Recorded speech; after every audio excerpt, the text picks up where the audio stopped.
et une joie de célébrer l'installation canonique d'un curé. D'abord parce qu'un homme, une fois de plus, répond à l'appel de son évêque, oui, mais de l'appel à l'appel de Dieu aussi. Un homme répond une fois de plus à l'appel de Dieu, acceptant de poursuivre sa marche vers la terre promise, acceptant aussi de prendre soin du peuple qui lui est confié et auquel il est envoyé. Et nous ne pouvons pas être indifférents à cela, parce que c'est notre propre baptême qui est, d'une certaine manière, bousculé, réveillé, et nous sommes les uns et les autres appelés à reprendre notre marche vers la terre promise, parce que le peuple de Dieu est depuis toujours en marche vers la terre promise. Depuis Abraham, ce n'est pas nous. C'est une grâce exceptionnelle aussi pour une communauté qui reçoit un nouveau pasteur et qui, se faisant, accepte aussi de se laisser déranger dans ses habitudes. Celui qui rejoint, frères et sœurs, vient au nom du Christ, au nom de l'Évangile. Il n'est pas très loin d'ici. Saint-Ibar n'est pas loin. Et ça fait partie de ce grand secteur qui est le nôtre. Alors, en installant aujourd'hui le Père Cédric dans la charte de curé de votre paroisse, je souhaite que cette installation puisse aussi pour nous être l'occasion de mieux saisir en quoi consiste la mission du curé, d'un curé du Dieu. Souvent, on confond le prêtre, le curé, l'abbé, le vicaire, tout ça c'est la même personne. D'abord, il y a des prêtres qui ont été ordonnés.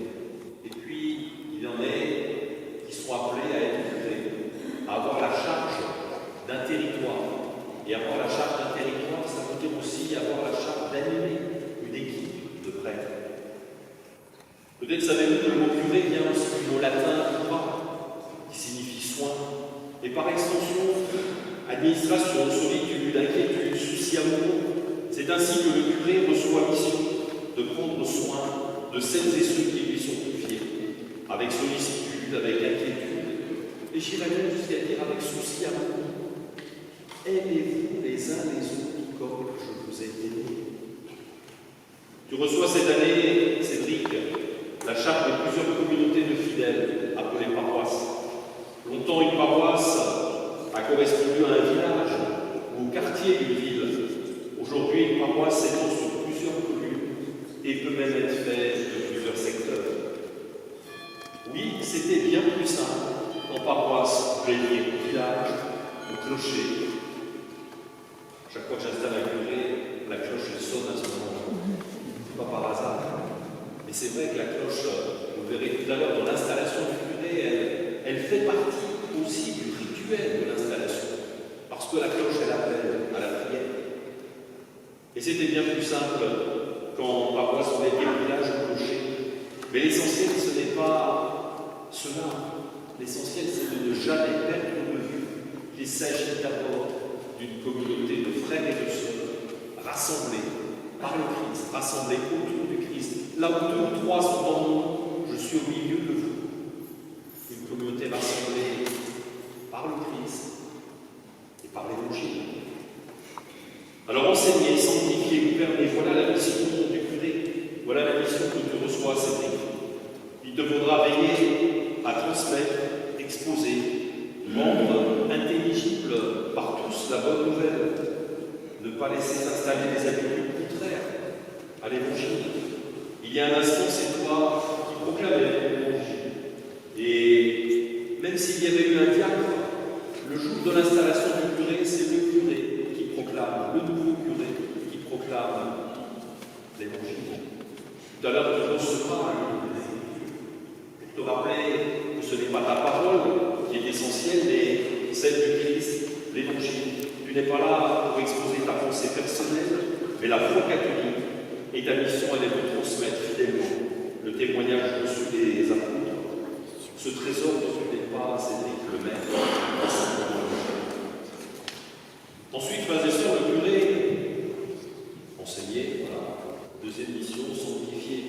Il a pour mission de sanctifier le peuple qui lui est confié.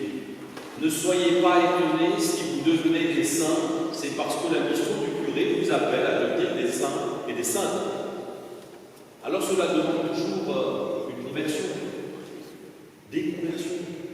Et nous avons toute notre vie pour nous convertir. Cher Cédric, le peuple qui t'est confié grandira avec toi en sainteté.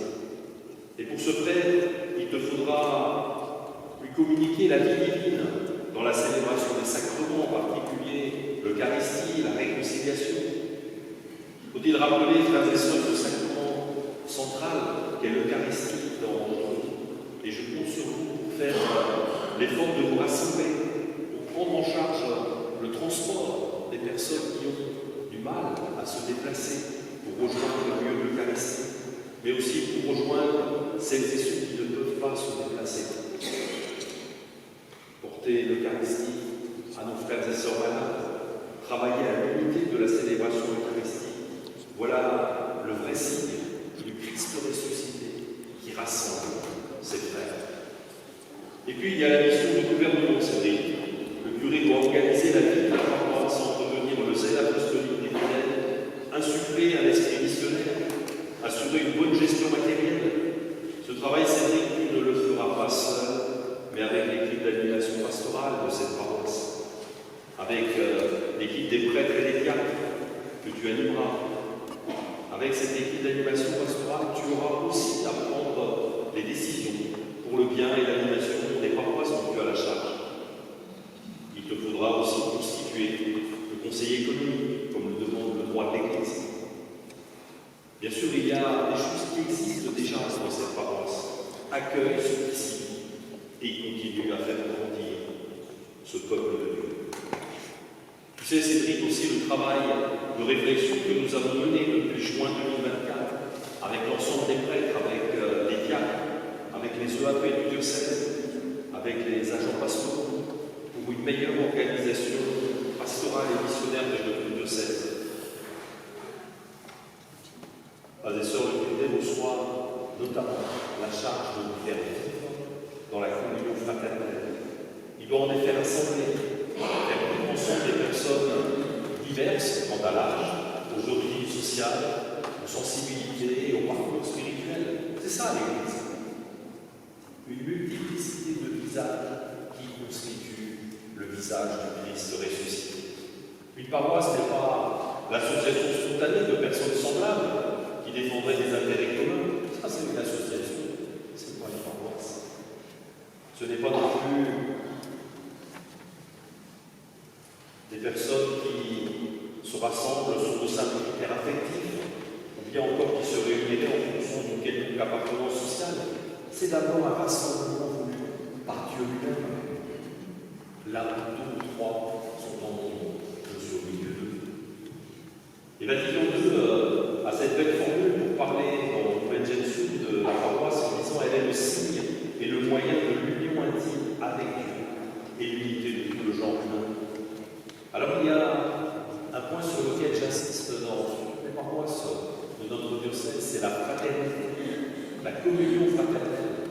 J'insiste sur cette communion fraternelle avec les prêtres qui se retrouvent une fois par mois pour déjeuner ensemble, avec la fraternité des diacres, mais aussi dans chacune des paroisses du diocèse. La communion fraternelle est essentielle car elle constitue à elle seule le premier acte missionnaire de l'Église. Et si l'Église n'est plus missionnaire, elle est vouée à disparaître. C'est ce que j'ai entendu ici aussi dans ce secteur en visitant l'une de notre entreprise. On m'a dit, si nous n'innovons pas, nous allons mourir. Eh bien, dans l'Église, si nous ne sommes pas missionnaires, nous allons disparaître. C'est un peu la même logique. Alors, effectivement, la communion fraternelle, elle constitue à elle seule le premier acte missionnaire. Et dans l'évangile de Jean, on entend cette phrase qui dit « Ce qui montrera à tous les hommes que vous êtes mes disciples, c'est l'amour que vous aurez les uns pour les autres. »